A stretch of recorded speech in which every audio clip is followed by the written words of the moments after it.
Hey, it's Matt Pinfield. It's KLOS New and Approved, and I've got a great artist on right now whose record is burning up the charts, and I'm so happy to see it because I've been a fan of his for such a long time. You know him from playing with Billy Idol, The Cult, Camp Freddy, and he's got a great album coming out called The Morrison Project, and I'm very excited about it. So I want to welcome to the show Billy Morrison. Billy, great to see you, man. It's great to see you too, and you just look younger every time I see you. So I don't know what you're on, but I want some of it. Yeah, well, you know what it is? It's that sober living, man. It feels good to be alive and exercise, you know. So it's and a steady diet of rock and roll. You know what I mean? With some great music. I'm on the same diet, buddy. Which is great. So, hey, Billy, talk to me about the Morrison Project and this collection of a lot of your great friends who are playing here. How did it start, and what was the idea for the album? Look, Matt, honestly, I didn't know I was making a record. And truly, I believe the record came out sounding so great is because it was truly the most organic process. And if I'd have sat down and gone, I'm going to write a solo album and I need the first single and the second single and markets and distribution, it sucks the life out of rock and roll. This was truly me messing around in COVID, not even finishing songs. And when Sharon Osbourne, in the most generous move, called me up and said, look, this track that I already had that track written with Steve Stevens and Ozzy. And she called me up and said, look, we think you should put this out. This is your track. Ozzy will do a video and we'll do some press, but this is all you, Billy. I then went back and revisited a bunch of stuff that I did in COVID. I'm a creative, Matt. That's what I did in COVID, is create, you know? And it just gradually got put together. And I will tell you this also. My friends they're my friends to start with. Every guest on the album, we didn't go through managers and agents. They're my friends. And they are on the album because I wanted to serve the song, not my ego.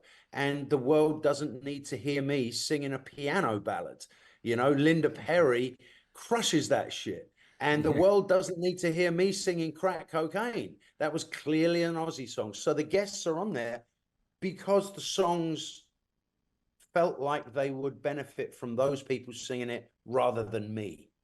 Yeah, well, I mean, it came out amazingly. And so were you were working on those songs during that period? Were you actually, as you were collaborating with your friends, was it something that you were doing because you had the time? You know, we were all, you know, under quarantine, and you said, you know, listen, obviously rock and roll saved us to begin with. We love music so much, and that's why we're here.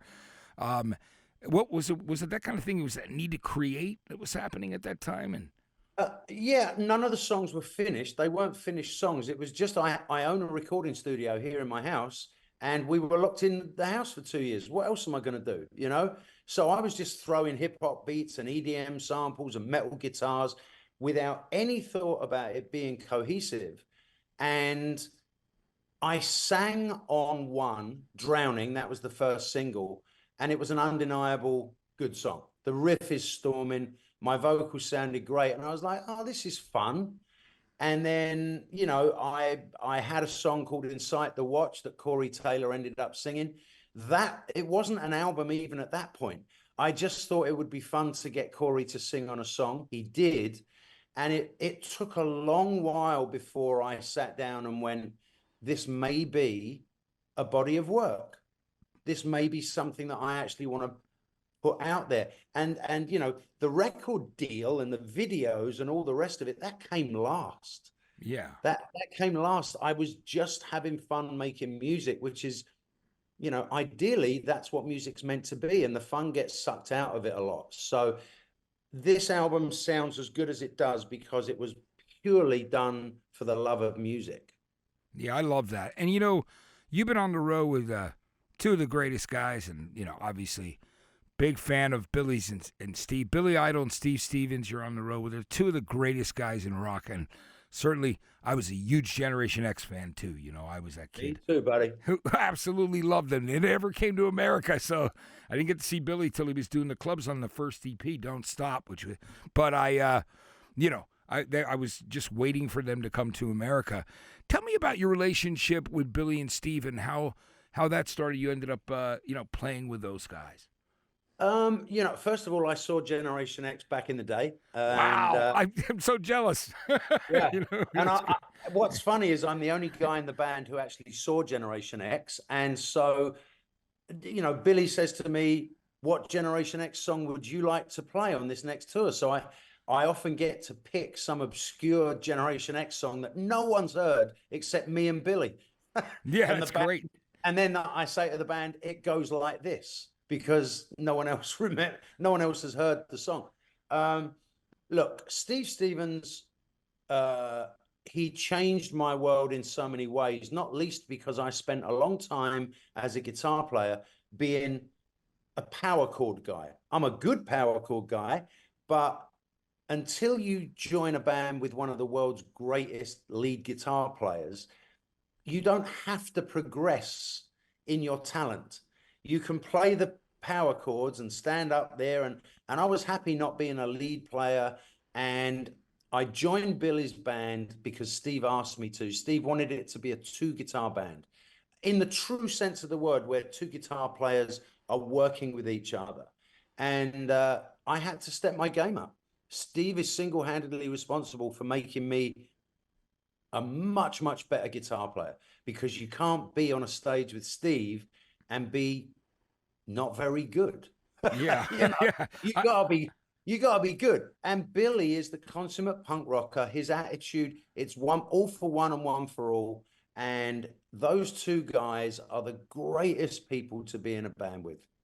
Yeah, I absolutely love them. And Steve is one of the, he is one of the most underrated guitar players. I mean, he's certainly loved by a lot of people, but I mean, his abilities are incredible. I mean, he's Oh, just, blows my mind every night. yeah, I mean, I've been in the band 16 years, and I still have moments every night where I hear something and I look over and he's doing this thing that he's never done before. And if you ask him after the gig, "Hey, what was that thing you did in Eyes Without a Face?" He'll say, "I have no idea," yeah, because it's coming from his heart, not his head. yeah, yeah. He's definitely that's the kind of person he is. That's great. I mean, 16 years. It was beautiful to be there with you guys when Billy got his star on the Hollywood Walk of Fame, and it was just an incredible day. Beautiful sunny day. But I got to talk to you about how cool was that thing that you guys did, State Line at the Hoover Dam for Vertigo Live, and that. What was that like? That experience of playing right there by Lake Mead. I mean, just the email that we get from management going, "Hey, we're going to go and play at the Hoover Dam." And everyone was like, "What?" How? To start with, it's a big chasm and a river. Where are we going to play? But there was a helipad right the way down in the canyon. There's a helipad.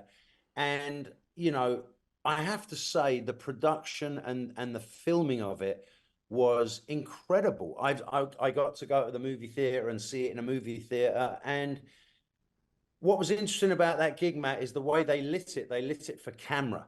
So when we were on stage, it felt like it was pitch black. We played at night and it felt like it was pitch black. But when I watched the movie, all the lighting and the production made sense, and it looked absolutely stunning. And I'm also honored to be, they've never had a gig there before. And after us, they'll probably never have a gig there again. Yeah, So, having done something as unique as that is fantastic. It's up there along with playing Wembley, and yeah.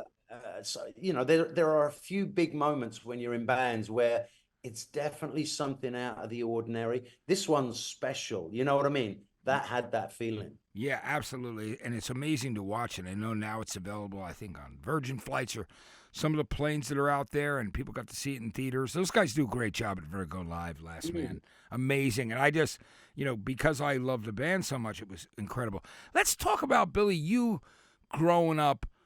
I mean, growing up in England, what was the first stuff that you were listening to that you loved that made you want to pick up a guitar? Like, were you into Mick Ronson and people like that back in the day? What was it?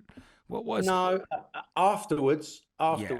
the first thing that really made the hairs on the back of my neck stand up was when the Sex Pistols played Anarchy in the UK, and Wow. when they went on Bill Grundy and swore on television. And I watched the whole country have the biggest overreaction I've ever seen. You know, so they swore on TV, but as an 11-year-old, I went, oh, that's what you've got to do to be seen and heard. You got to make a big noise and swear a lot, you know. And I didn't know exactly what that meant, but I knew the power of Steve Jones's guitar made the hairs on the back of my neck stand up. And I was lucky enough to have the older punk rockers around me that said, look, the Sex Pistols are fantastic, but you've got to understand the New York Dolls. You've got to understand Mick Ronson. You've got to know the Velvet Underground. And I was taught the lineage of where Steve Jones came from, Roxy Music, all of that. So at an early age, from the Pistols, I learned about a much wider variety of music. It's amazing how you do that, and you go back, and it's great. And you know, I talk about the power of the first time that I heard Anarchy in the UK and God Save the Queen. You know, imagine coming over here as import singles and me being a kid in high school, young, and then hearing about those guys getting in trouble over there and then wanting to find their records. It was dangerous, you know what I mean? And then those songs exploded out of my stereo. I was just like, and it was on. Look, my argument to anyone that will listen is tell me one other band that changed the course of music history with a 21-month career and 12 songs. That's all it was. 21 months, 12 songs. You know, Jonesy will tell you he wishes it was more than 12 songs, but it was 12 songs, one album. And, you know, most bands get a trajectory. They get to make their sophomore album and hone and craft their journey through the music business.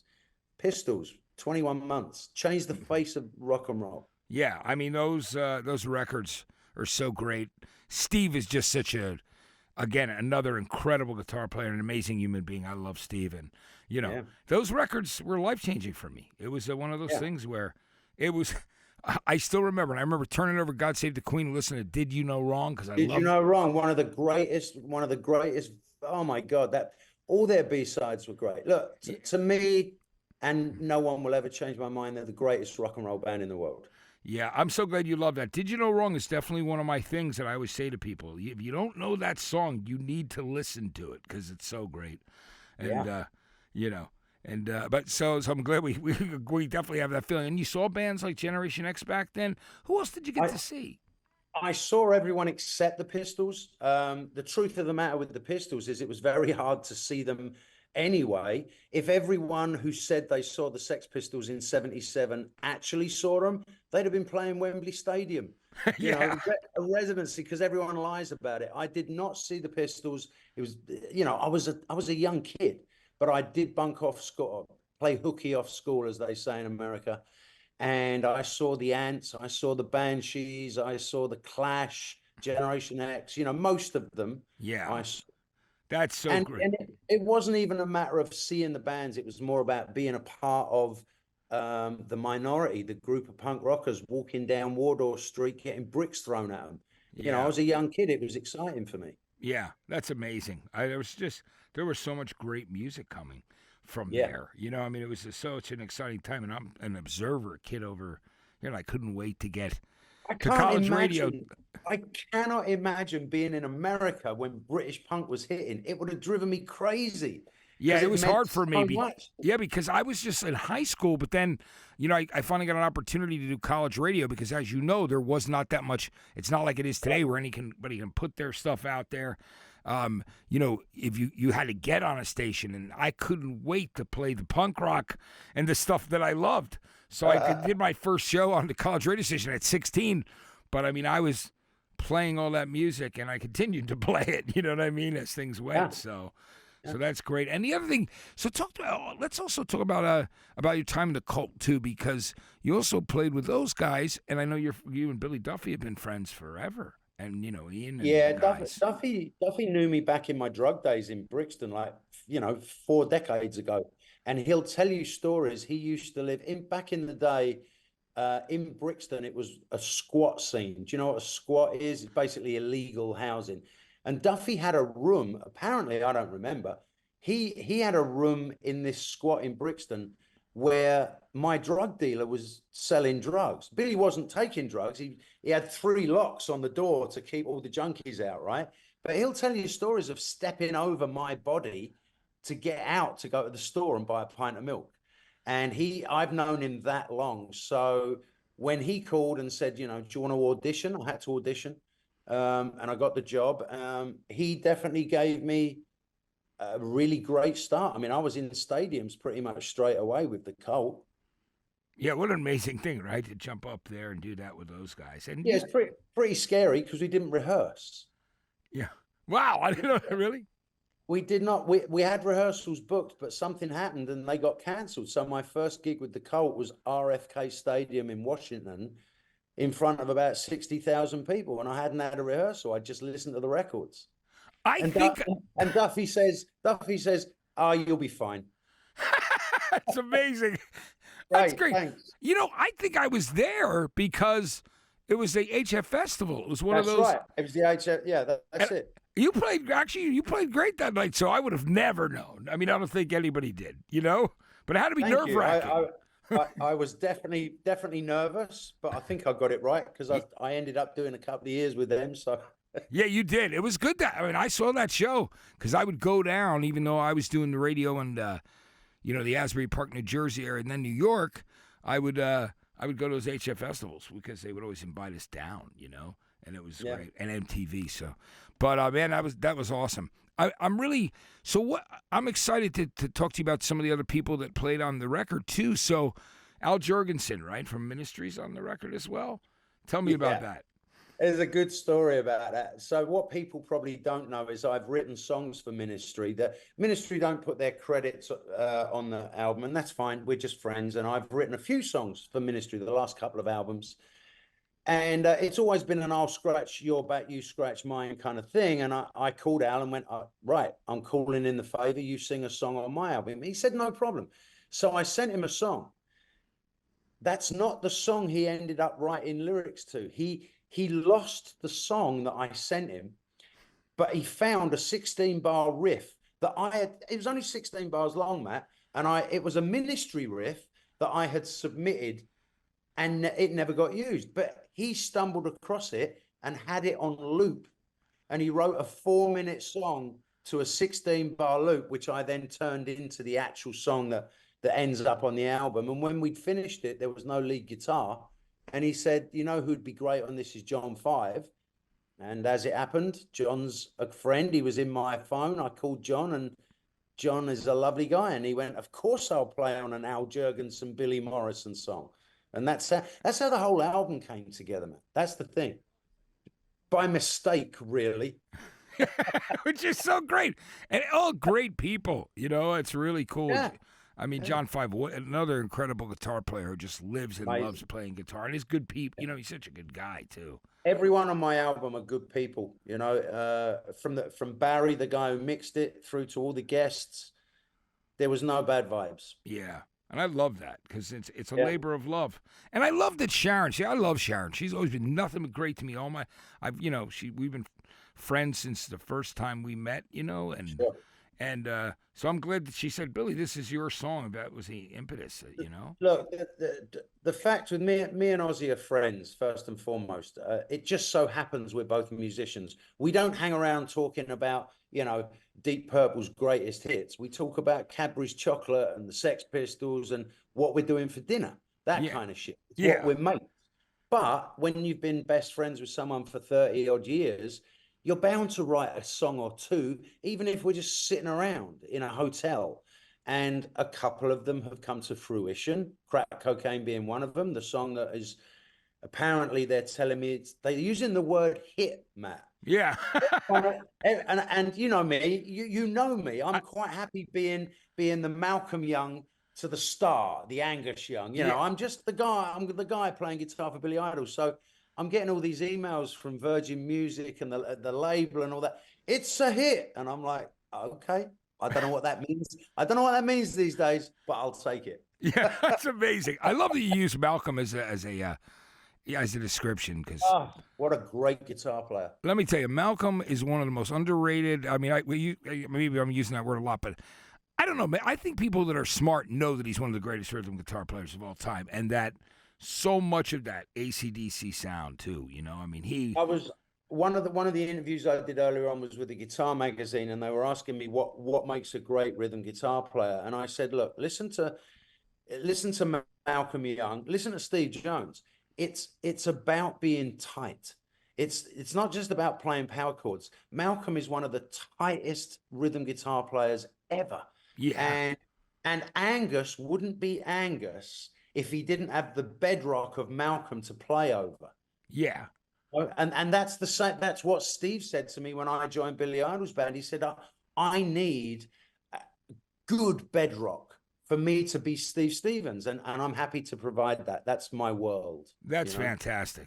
I'm sure you love those AC/DC records too. Like, oh yeah, I remember with first, getting High Voltage, but then the international version, the American one. But then Let There Be Rock. When I got that album, I just like, that's the album, man. Yeah, that's the one. It crushed me. I loved it because it was dirty sounding. You could hear the amps sizzling. It just like the guitar playing was. That's my fave. You know what I mean? I love that record. Yeah, well, there's many great ones. Right there with you. Yeah, Let There Be Rock will always be that record that like made me love AC/DC, Yeah. And so it's I just when I hear the beginning of a song like Hell Ain't a Bad Place to Be, and you can hear the like amp sizzling. That's my song too. Hell Ain't a Bad Place to Be. Yeah. Fantastic. Yeah, it's so great, right? Yeah, see you and I we love we love a lot of the same music, which is great. We like the same stuff, yeah. Yeah, which is so good. Billy, I want to thank you so much for doing this interview and taking the time. I mean, I love seeing you, man, and I love. Are you kidding me? It's an honor to be with the legendary Matt Pinfield on KLOS. Yeah, it's so great to have you. You know what I mean, Billy? And I just nothing makes me happier. And I want to say with Crack Cocaine, Ozzy sounds fantastic. You know what I mean? His voice sounds great, man, and you and him and Steve on one track was just making me. I just was so I was over the top with happiness. I was so pumped about it, and excited.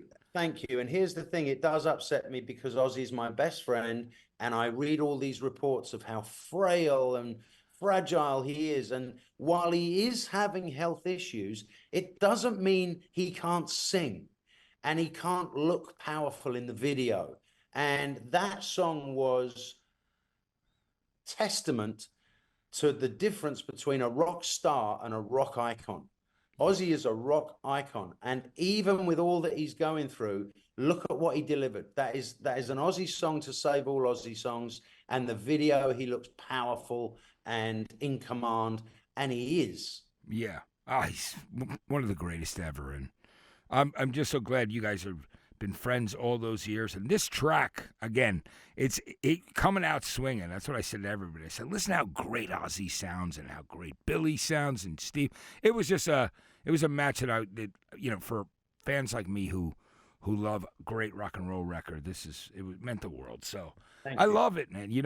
And Billy, we'll definitely see each other soon, without a question. Yes, I'm sure we will. Yeah, I'm looking forward to it. But thanks for taking the time today to do this, and thank you. I'm excited about this new album, the Morrison Project, and born out of friendship, born out of love for rock and roll. I mean, that's really what it comes down to. You got it. That's it's great. So thank you so much, Billy. Thank you so much, Matt. Yeah, great to have you, Billy Morrison. Everybody. New album, The Morrison Project. So awesome to hang out with him today on the show. This is KLOS New and Approved. Thanks for listening and watching.